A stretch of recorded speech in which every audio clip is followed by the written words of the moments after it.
जय हिंद साथियों। अपन ने शुरुआत की थी राजस्थान जीके को प्रश्नोत्तर के माध्यम से सोल्व करने की। ठीक है, मैंने पिछली क्लास में आपको डेमो के माध्यम से एक क्वेश्चन सोल्व करके बताया था कि अपन किस प्रकार से प्रश्नों को सोल्व करेंगे। अपन उन्हीं प्रश्नों की बात करेंगे यहाँ पे अपने क्लासेज के माध्यम से, जो क्वेश्चन पिछली एग्जाम्स में आए हुए हैं, है ना। इंपॉर्टेंट क्वेश्चन की बात करेंगे अपन। आज की क्लास का आपका पहला क्वेश्चन रहने वाला है, रणथंभौर में चौहान वंश की स्थापना किसने की। ठीक है, रणथंभौर की बात हो रही है कि रणथंभौर में चौहान वंश की स्थापना करने वाले शासक का नाम बताइए। आपके सामने ऑप्शन है कीर्तिपाल, गोविंदराज, वासुदेव और लक्ष्मण राज। ठीक है, चारों ऑप्शन है। सभी को पता है कि एक ऑप्शन सही होने वाला है, बाकी तीन ऑप्शन कौन से हैं गलत। गलत तो नहीं कह सकते, लेकिन इनमें से एक ऑप्शन सही है और बाकी अपन इन चारों ऑप्शन जो है आपके सामने इनका पोस्टमार्टम करेंगे कि इन चारों ऑप्शनों का क्या संबंध है। भाई अपने राजस्थान से इन चारों का क्या संबंध है, कौन सी रियासत से इसका संबंध है इन चारों ऑप्शनों का। ठीक है, पहला ऑप्शन है कीर्तिपाल। कीर्तिपाल कहाँ का राजा था? तो कीर्तिपाल कीर्तिपाल जो राजा था वो था जालोर का। ठीक है, जालोर में चौहान वंश की स्थापना कौन करता है? कीर्तिपाल। कीर्तिपाल कौन कौन है? तो नाडोल जो पाली में पड़ता है, नाडोल का एक शासक था केलन। नाडोल का एक शासक था केलन, और उसी केलन का छोटा भाई कौन था? कीर्तिपाल। ठीक है, बात करें कीर्तिपाल की कि इस कीर्तिपाल ने जालोर में चौहान वंश की जो स्थापना है वो कब की? वो की 1181 ईस्वी में। ठीक है, इसी कीर्तिपाल ने कायंद्रा के युद्ध में भाग लिया। कायंद्रा युद्ध में भाग। ठीक है, कीर्तिपाल ने कायंद्रा युद्ध में भाग लिया। कायंद्रा का युद्ध किसके मध्य में हुआ था? गुजरात के चालुक्य वंश का एक राजा था भीमदेव, जिसकी संरक्षिका के रूप में नायिका देवी उनकी मम्मी कार्य कर रही थी। तो उस नायिका देवी और मोहम्मद गोरी के बीच में एक युद्ध होता है, कौन सा? कायंद्रा का युद्ध। ठीक है, बात करते हैं गोविंद राज की। रणथंभौर में चौहान वंश की स्थापना करने वाला आपका राजा कौन है? वो है आपका गोविंद राज। ठीक है, तो आपका जो राइट आंसर है वो कौन सा होने वाला है? गोविंदराज। इस गोविंदराज की दो चार बातें मैं आपको बताता हूँ। गोविंदराज कौन था? तो ये था पृथ्वीराज थर्ड का पुत्र। पृथ्वीराज थर्ड कौन है? तो आप पृथ्वीराज चौहान को जानते हो। अजमेर का सबसे प्रतापी शासक कौन था? पृथ्वीराज चौहान। और उसी पृथ्वीराज चौहान का बेटा था कौन सा? गोविंदराज। जब पृथ्वीराज की डेथ हो गई, जब पृथ्वीराज की डेथ हो गई तराइन के सेकेंड युद्ध के बाद, ठीक है, तो पृथ्वीराज का पुत्र गोविंदराज वहां से आता है। क्यों? क्योंकि उसका एक भाई है हरिराज। ठीक है, इसका एक भाई है हरिराम या हरिराज। वो इस क्या करता है कि गोविंदराज को वहां से भगा देता है। तो गोविंदराज अजमेर से कहाँ आ जाता है? रणथंभौर। उसमें गोविंदराज कहाँ आता है? रणथंभौर में। तो रणथंभौर में आके चौहान वंश की स्थापना करता है। और कब करता है? तो ये करता है 1194 में। ठीक है, यही गोविंदराज लास्ट में तुर्कों की अधीनता स्वीकार कर लेता है। तुर्क अधीनता स्वीकार। ठीक है, तुर्क अधीनता स्वीकार से मतलब क्या है? जब पृथ्वीराज थर्ड की मृत्यु हो जाती है तराइन तराइन के सेकेंड युद्ध के बाद, तो अजमेर पर किसका अधिकार हो जाता है? तुर्क। कौन? मोहम्मद गोरी। और उसी मोहम्मद गोरी का अधीनता कौन स्वीकार कर लेता है? तो गोविंदराज थर्ड। ठीक, बात करते हैं वासुदेव चौहान। वासुदेव चौहान कहाँ का था? वासुदेव चौहान है सांभर का राजा। सांभर पहले किसका पार्ट हुआ करता था? सांभर का पुराना नाम क्या है? सपादलक्ष। इसी सपादलक्ष को या सांभर को शाकंभरी के नाम से भी अपन जान सकते हैं। ठीक है, अजमेर बाद में बसा था। अजमेर के चौहान वंश बाद में आए थे। उससे पहले कौन सा जो वहां पे जो रियासत थी, तो वो थी सांभर। सांभर में सबसे पहले चौहान वंश की स्थापना करने वाला कौन सा राजा है? तो वासुदेव चौहान। ठीक है, ध्यान रखना है। सांभर में सांभर में चौहान वंश की स्थापना किसने की थी? वासुदेव चौहान ने। कब की थी? पता है किसी को कब की थी? 551 ईस्वी में। ठीक है, 551 ईस्वी में सांभर में वासुदेव चौहान ने चौहान वंश की स्थापना की। इसकी जानकारी अपने को कहाँ से मिलती है? तो प्रबंध कोश एक ग्रंथ है, प्रबंध कोश। और ये प्रबंध कोश किसका है? तो यह है राजशेखर का। किसका है? राजशेखर का। ठीक है, लास्ट ऑप्शन अपना है लक्ष्मण राज। इस लक्ष्मण राज की क्या बातें हैं? तो ये लक्ष्मण राज कहाँ का था? यह था नाडोल का। ठीक है, नाडोल कहाँ पड़ता है? पाली में। तो नाडोल या पाली में चौहान वंश की स्थापना करने वाला राजा कौन है? लक्ष्मण राज। और ये लक्ष्मण राज कौन है? तो यह है वाकपति राज का बेटा। वाघपति राज का बेटा। अब आप कहोगे सर वाघपति राज कौन है, तो वाघपति राज कहाँ का था, सांभर का। जैसे ही वासुदेव चौहान कहाँ का था, सांभर का। ठीक है, उसी प्रकार इस वासुदेव के बाद जो राजा बना था वो कौन था, कौन था, वाघपति राज। और उस वाघपति राज को 108 युद्धों का विजेता कहा जाता है, ये भी आपको ध्यान रखना है। लक्ष्मण राज नाडोल में चौहान वंश की स्थापना करता है, किसका बेटा है, वाघपति राज का। इसी ने आशापुरा माता का मंदिर बनवाया था, आशापुरा माता मंदिर निर्माण करवाया था। ठीक है, चौहानों की उस टाइम कुल देवी कौन थी, तो वो थी नाडोल की। ठीक है, नाडोल के चौहानों की कुल देवी कौन सी थी, आशापुरा माता, जिसका निर्माण किसने करवाया, लक्ष्मण राज ने। और इस वासुदेव की एक एक स्टोरी और है। स्टोरी क्या है, एक फैक्ट है कि सांभर में कौन सी झील फेमस है, सांभर झील।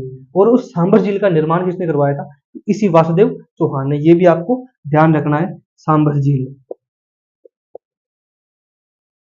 ठीक है, ये था अपना आपका पहला क्वेश्चन। अब बात करते हैं अपन नेक्स्ट क्वेश्चन की। ठीक है, रणथंभौर पर अलाउद्दीन खिलजी आक्रमण करता है, यानी कि रणथंभौर पर अलाउद्दीन खिलजी जो है वो आक्रमण कब करता है, ये अपन को बताना है। फर्स्ट ऑप्शन है 1291, 1292, 1301 और 1303। इन चारों ऑप्शनों को देखते हैं, इनका पोस्टमार्टम करके देखते हैं क्या होता है। 1291 में कौन सी घटना हुई, जब अलाउद्दीन खिलजी का चाचा था कौन, जलालुद्दीन खिलजी। ठीक है, अलाउद्दीन खिलजी का चाचा जलालुद्दीन खिलजी, तो वो जलालुद्दीन खिलजी रणथंभौर पर आक्रमण करता है।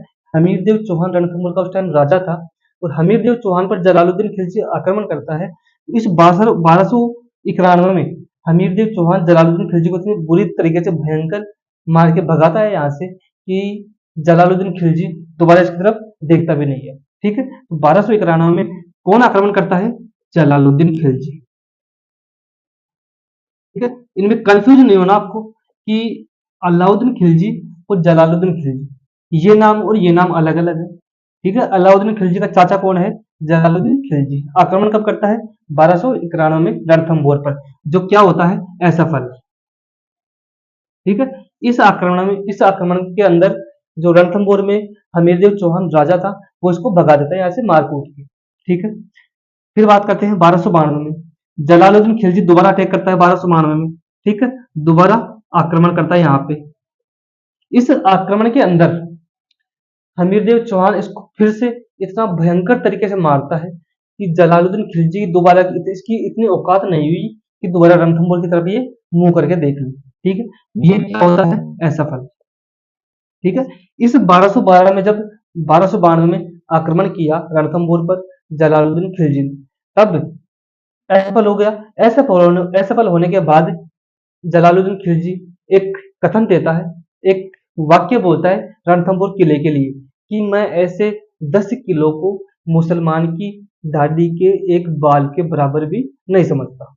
ठीक है, ये कथन एग्जाम में पूछा गया है कि मैं ऐसे 10 किलो को मुसलमान की एक दाढ़ी के बराबर भी नहीं समझता, दाढ़ी के बाल के बराबर भी नहीं समझता। ये कथन किसका है, तो जलालुद्दीन खिलजी का। कौन से दुर्ग के बारे में है, रणथंभौर दुर्ग के बारे में। ठीक है, बात करते हैं 1301 में।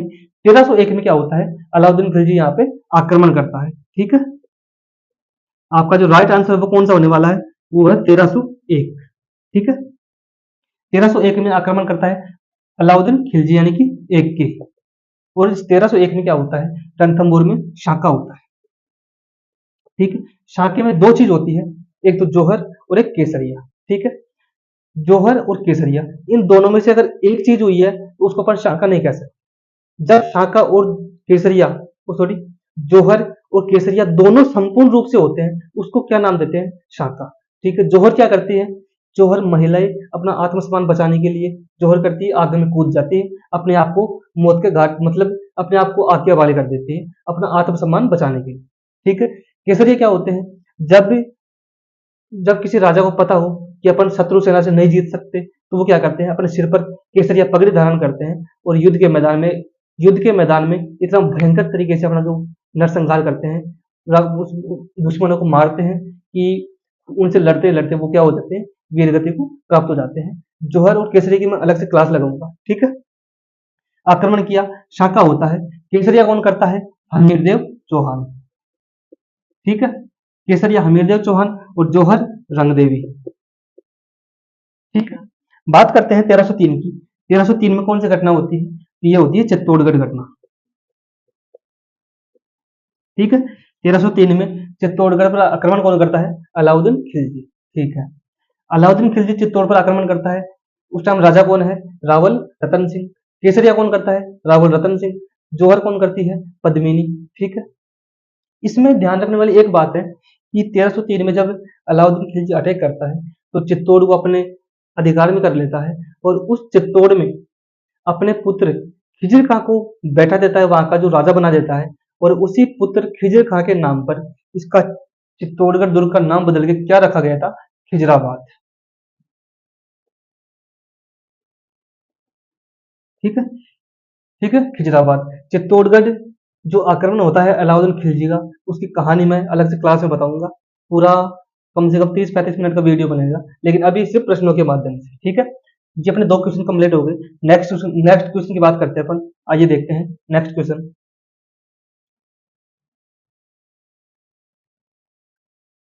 अपन बात कर रहे थे नेक्स्ट क्वेश्चन की। ठीक है, नेक्स्ट क्वेश्चन आपके सामने है कि अलाउद्दीन खिलजी ने चित्तौड़ दुर्ग को जीतकर उसका नाम क्या रखा? जब अलाउद्दीन खिलजी 1303 में चित्तौड़गढ़ दुर्ग पर आक्रमण करता है, जब अलाउद्दीन खिलजी 1303 में चित्तौड़गढ़ दुर्ग पर आक्रमण करता है तो उसको जीतकर अपने पुत्र खिजिर खां के नाम पर उसका नाम क्या करता है? खिजराबाद। तो आपका जो राइट आंसर होगा कौन सा है? वो है खिजराबाद। ठीक है, कब करता है? 1303 में। इसका पुत्र कौन था? खिजिर खां।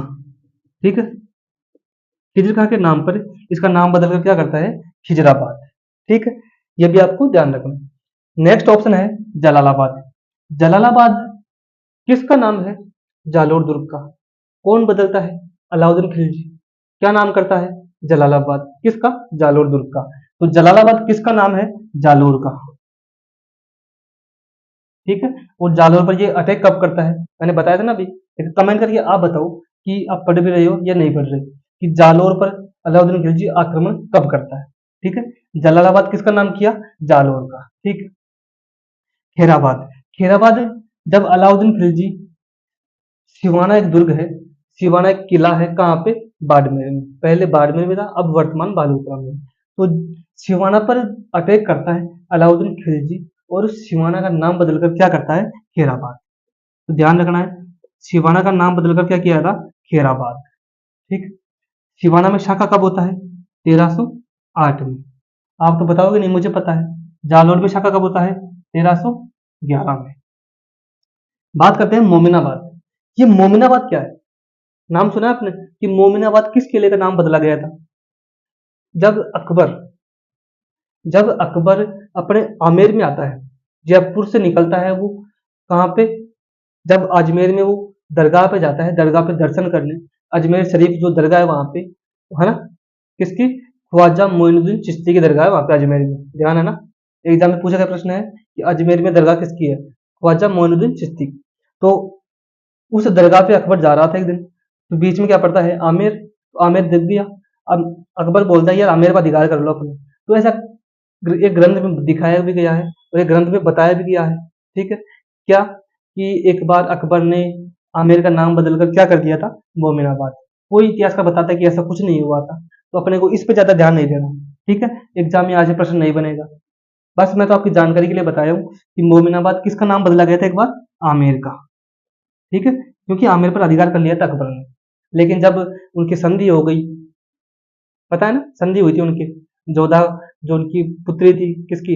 भारमल की। भारमल की बेटी थी हरखा बाई या जोधा बाई, जिसका विवाह किसके साथ करवाया गया था? अकबर के साथ, जो मुगलों के साथ राजपूतों का पहला विवाह था। ठीक है, मानसिंह की जो बुआजी थी। ठीक है, तो मोमिनाबाद किसका नाम है? आमेर का।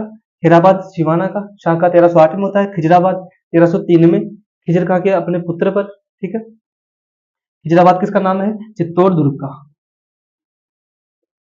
ठीक है, और जलालाबाद जालोर का। ठीक है, ऐसे नेक्स्ट क्वेश्चन देखने के लिए आपको नेक्स्ट वीडियो का इंतजार करना पड़ेगा। तब तक के लिए आप पढ़ते रहिए, मस्त रहिए और कमेंट करके जरूर बताइए। ठीक है, क्लास कैसी लगी।